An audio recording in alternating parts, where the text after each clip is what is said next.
Not a communist. I think Mr. Goldwater is a fake.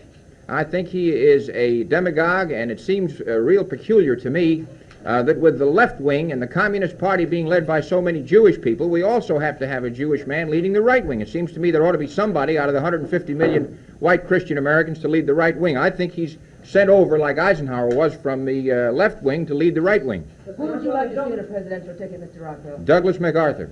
And who would be vice president? Well, I hadn't thought about that. Maybe myself. The only one that I can think of that I would vote for is Douglas MacArthur. How about the late President Kennedy? What was your opinion of him? Well, I don't think that 2 bullets can make a saint out of a man who was a bad man before. I despise the Southern hypocrites who are now all lugubriously groaning and moaning what a great man he was. I think Kennedy was a terrible president. However, I'm disgraced to think that the man could be shot in our country any more than I would care to be shot here. Well, how do you think your speech will be received here at Hofstra this afternoon? Well, I think people are too afraid to react normally. I think that they will tend to react the way they think people should react. So I think that you will get a false reaction, pretty much. Are you in favor of this school boycott, sir? No, I'm not. I think it's illegal. I think it's truancy is what it is. How many of your associates came with you? I don't remember the exact date. It was about 2 months ago. The students asked me not to reveal when I would speak, and I kept that pledge. Mr. Rockwell, is it true that your topic this afternoon will be freedom of speech? Yes, sir, it is. That will be the topic, and I'm going to stick to it. Whose idea was it for you not to appear in uniform, Mr. Rockwell? I never appear in uniform. I am not here to agitate. When I go out on the streets and I have to reach masses of people, I use agitational methods. I am here to discuss philosophical ideas and not to agitate, and I don't want to embarrass the people that were good enough to invite me. Why do you feel at times it is necessary to agitate? Because masses of people are unable to get intellectual ideas over in a street kind of meeting. You have to use agitational methods. The Negroes use them. The boycott, for instance, is an agitational method. It isn't an intellectual method. And that's the same type of methods that I have to use myself. Mr. Rockwell, do you think the movement is growing stronger or weaker or static? I think that personnel-wise we're growing weaker because we're growing smaller. The pressure is on us more all the time, and it is scaring some of my people out. On the other hand, the quality is going up. I am getting a higher and higher level of executive in the organization, and I am quite sure that we will be able to make our goal of election in Virginia by 1965. Mr. Rockwell, when you speak of pressure, everybody has the same question. Where does the pressure come from? This is what I have promised not to go into here at Hofstra, and I'm not going to begin. I'm sure you all know the answer to that. Mr. Rockwell, where does your group's money come from? We have very little money. Right now in my pocket I have about $33, and I'm informed that I will be arrested whether or not I go into New York City, and I have no money for bail and no money for a lawyer. Who have you been informed you'd be arrested by whether or not you went to New York City? I cannot give you that information. I have absolutely, or what should be reliable information from the most reliable possible source that I will be arrested. I expected to be arrested even when I got here. Arrested by whom? This I can't tell you. My information is reliable, however, I do believe. Do you have a prepared speech? What vehicle you got here? No, sir, I can't, because if I'm not arrested, I got to get back out unless I stay on Long Island the rest of my life. How do you earn a living, Mr. Rockwell? I don't. We damn near starve most of the time. We sell our literature, we get contributions, but we are the poorest right-wing organization in the world. We exist mostly on guts and bluff. Have you received any encouragement from the Republican Party that you could be nominated? Well, all I'd have to do to ruin a lot of Republicans is say yes. No, sir, I have received no encouragement from any political party whatsoever, and almost everybody universally feels that he has to disclaim me in order to gain the approbation of the people himself.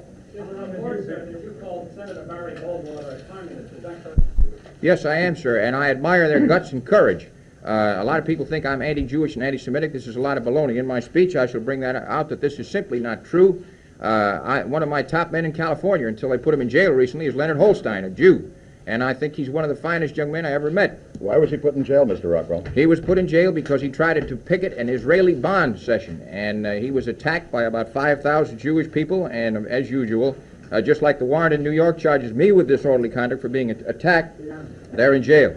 Certainly, I spoke before 11,000 Negroes in Chicago with the black Muslims. And the reaction was very, very favorable. Yes, the black nationalists in Harlem. There's a lot of Negroes that agree with me. I brought only 2 that will be with me and 1 driver. I brought my 2 littlest men, the littlest men I could find so nobody could... Well, they're mighty little. I think they're over there in a corner or someplace around here. I picked the littlest men I could find so nobody could accuse me of trying to bully anybody. Mr. Rockwell, how does it feel to you to be in the position of having a good number of police officers as part of a captive audience for you this afternoon? This is not a captive audience. This audience has chosen to be an audience. I didn't capture them. They have every right to get away if they want, and they can all walk out in the middle of it and leave me if they wish. I am here at the risk of my life and liberty, and as I say, I expect to go to jail for this. But there is so much security here. I mean, there are about 200 police. Well, I've stayed out of New York for almost 4 years on account of that warrant because I have no money for bail. And just like they just found a Nazi in Germany hung over there, let me say right now, I have no intention of committing suicide this afternoon. Mr. Rockwell, it's estimated there's about 200 policemen here to protect you today. What's your feeling on this? Are you pleased? Or does it... I'm proud. I'm proud of the fact that this country, there is still enough liberty here for a dissenting idea, so that regardless of the fact that I think the population here is largely Jewish, apparently the police department is neutral, and it is neither for me nor against me. They are simply here to preserve law and order, and I'm proud of the fact that I'm part of that country. My first action would be to call a conventional, constitutional convention in order to repeal the amendment that tries to make Americans out of Negroes. I don't think that you could make Chinamen out of them by passing a law, and I don't think they've been made into Americans. We would call a constitutional convention and pass some amendments which would make our program legal. I will not violate the Constitution. How about the Bill of Rights there? I believe in the Bill of Rights. As I will speak to the students upstairs, I believe so much in the Bill of Rights that we have a provision in our program for a special network of free opinion to make available to all citizens, rather than just the ones who are amenable to the media. Do you consider the Negro a citizen? They are now, of course. I think I disagree with the Southern approach that they should be prevented from voting and beaten, and the Ku Klux Klan approach. I think that you should, in other words, go along with the law, but I think the law should be changed. What is your ancestry, Mr. Rockwell? You're referring to the Negro... Well, my ancestry is 100% white. I don't know how you want to call it. Well, I haven't looked that far back. I might have had a couple of apes way back there, but I don't know how far back. I'd have to look to find them. I would say that I am of German, French, English, and Scotch ancestry. Mr. Rockwell, are you a Christian? No, sir, I'm an agnostic. Why? I'm an agnostic because I think that it's conceited for any person to say, I have examined the universe and only I have the right idea. I understand how things are up there. And I think it's just as conceited to say I've examined the entire universe and there's nothing up there. I think you can't say either way. I simply say I don't know.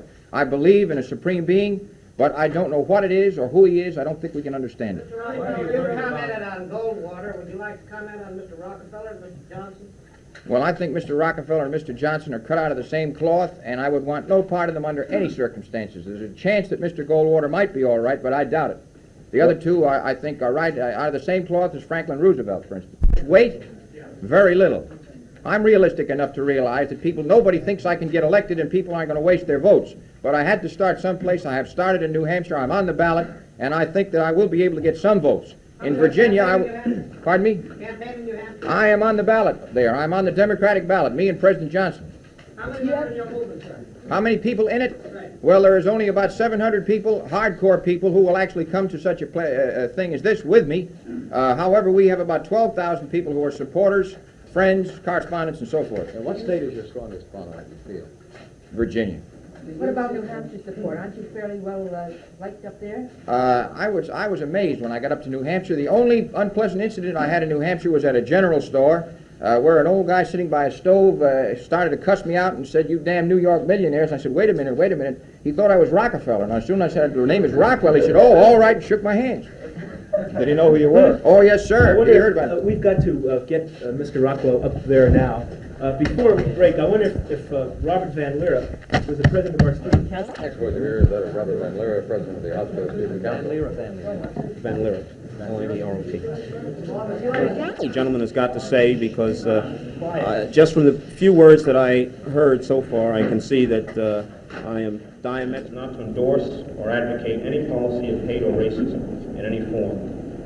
Instead, it is an attempt to continue to bring into proper focus before our student body the issues of contemporary life. Let me say that I agree with almost everything the dean said. I have a couple of reservations, but in most cases, I agree heartily with what he says. I intend to be as careful as possible not to abuse this opportunity. I realize that I'm a guest here, and that it has cost the university and the students, Mr. Van Leeuwen, and the dean, and all the other people a good bit of, probably a lot of sleep in order to get me here, and I'm very grateful. I realize that I cannot convert anybody here today, and I'm not going to try to do it. Some of the things that you have heard in the press, radio, and TV, which is why I am so grateful to be here. It is constantly said, for instance, that I am anti-Negro. Well, my views coincide almost exactly with those of Malcolm X, a Negro. It's very hard for me to see how you can say that Malcolm X is anti-Negro. I can go into other subjects, but I'm going to let them go, rather than cause any difficulty. Now, I have been assured by a source which is unimpeachable that this visit today will cost me an arrest. And I have no money for bail or lawyers, and even though it has been said that if I don't go into New York City, I have been assured that I will be arrested. I expect to have to be arrested even before I spoke. As I told you, I have been assured that I will be arrested, and I know that I will face. You have been shot by an assassin and rushed to a hospital that is in a predominantly Negro area. It is essential that you obtain a transfusion of whole blood.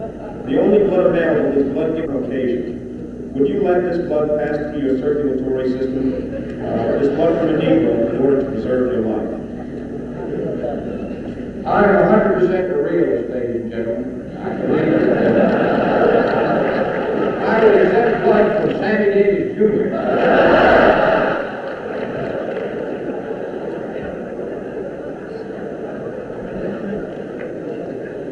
The next question, and part B, if the Jews are running the country as you claim, don't you think they're doing a fine job of it? And more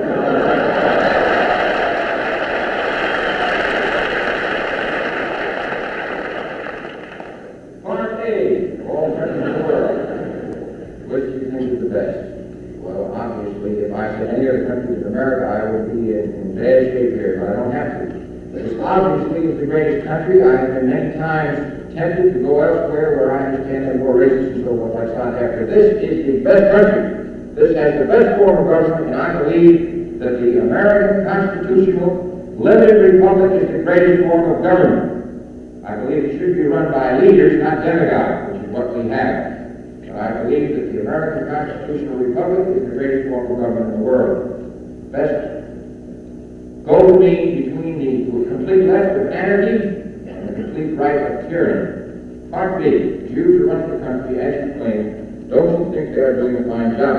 And more power to them. Well, I might say this. If the Jews were doing such a fine job of running the country, how come Mr. Oswald just shot our president? He wouldn't have done it under my country. Would have been alive. I think we've got time for just one more question.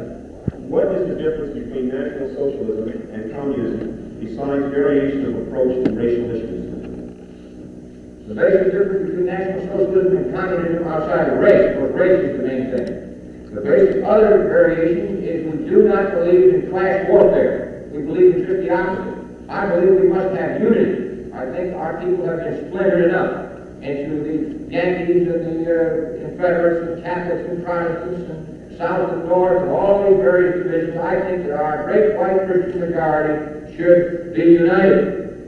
And the other, of course, the major difference that you all know is atheism. You're not atheists.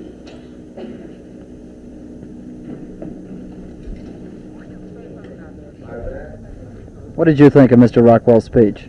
I was unmoved. I felt that he had nothing concrete to say, and I could punch holes through his statements. Were you surprised at the lack of emotion or rabble-rousing in it? Well, no, because we have been preached to and lectured to and told to restrain ourselves on this issue. I mean the content of his speech. Were you surprised at the lack of rabble-rousing? No, I wasn't. I felt that he would contain himself to the topic of freedom of speech. Do you still think he should have been allowed to speak? Yes, I do. As academic freedom and intellectual curiosity. Thank you. Thank you. Or why don't you start off tight on each one and then draw back if you want. What did you think of Mr. Rockwell's speech? I thought it was very interesting, and I was unmoved completely. I didn't think he really said much at all. He just I think he tried to build his image on his war record and to try to hit our emotions, but he didn't seem to do anything to me at all. Do you think the college made the right move in allowing him to speak here? Yes, I do. As a matter of fact, I think we proved our point by the fact of the way the students behaved, not showing any emotion at all, which I thought was excellent. And I did think one thing was good in his speech, his remark about Sammy Davis Jr., which I thought was quite amusing. Were you surprised at the reaction of the students to the speach? No, I wasn't, because I don't think he really said anything to actually rouse us up. But we were all right. Thank you. Right. Still rolling? What did you think of the speech? I thought it was very educational and very enlightening. In what respects? In what respects? Well, I've heard a little bit on television and read a little bit in the newspapers about what he's done and what he's said, and I found that he's not a rabble-rouser. Well, he doesn't have to be. And if one looks for it, one can find many, many logical flaws in his statements, and he's quite a hypocrite when you come down to it. Do you think he should have been allowed to speak here, or are you glad the university let him? Oh, definitely. It's quite an educational asset to be able to invite any person you want to hear and be able to learn about their views. Thank you. Thank you. What was your reaction to his speech? Well, I thought his speech was very disappointing in the sense that at its various points he completely disregarded logical argument, and I found a tremendous amount of irrationalities in his statements. I don't think the statements he made could have held up in an argument. Do you think he should have been allowed to speak? Well, I think that the student council might have made a wiser choice in not letting him speak, because in relation to the cost of his speech to the university and to the student body. But I feel that once he made a speech, that the administration was right in letting him speak. The student reaction was calm, don't you think? Yes, I think it was calm, and I don't think Rockwell would use, as he said himself, he doesn't use the same approach here as he'd use out in the streets. And I think it was pretty clever manipulating on his part as far as... Surprised at his approach here? I was, yes. I expected to hear something more violent. Thank you. You're welcome. What was your reaction to the speech?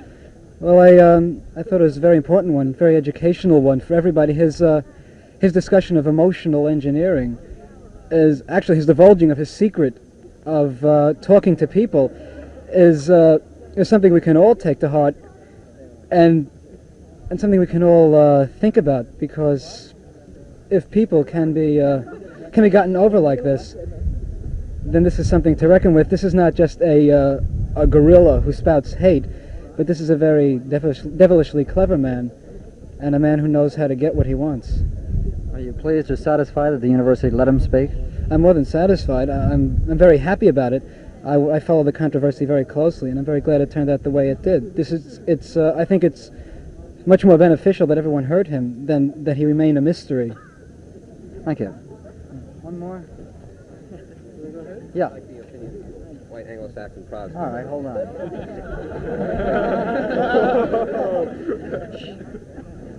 You say you're a white Anglo-Saxon Protestant? Yes, and... What did you think of the speech? I think Mr. Rockwell did us all a great favor today in that he told us, in his own terms, how it was possible for a man to win the masses to his way of thinking. In other words, this is the same thing that Hitler did in Germany. He won the masses to his way of thinking. Do you think anyone here was swayed? I don't think so. I think we were all able to weed out the propaganda and so forth in Mr. Rockwell's speech. And actually he told us that this is the way that he's winning the masses, and that we should all come along and be part of the masses and give in to his emotional method of Were you surprised at the lack of rabble-rousing content in this speech? I think he did that purposely, in that he knew a lot of us had come to see a hate monger, a terrible man, and he wanted to show us, as he said many times, how patriotic he was, how nationalistic he was, that he was just one of the boys, he was one of us, and we're all one big family that he was going to help out in the future. Was it a good thing for the university to let him speak? Although we took a pretty big risk in something going wrong, some idiot, going off, I think it was in that it showed that such a thing can happen, such a thing can take place in an orderly manner, that people can come here and view his views, without getting excited emotionally, and just take him for what he is. Thank you. You're welcome. Very good, Al. How many feet there?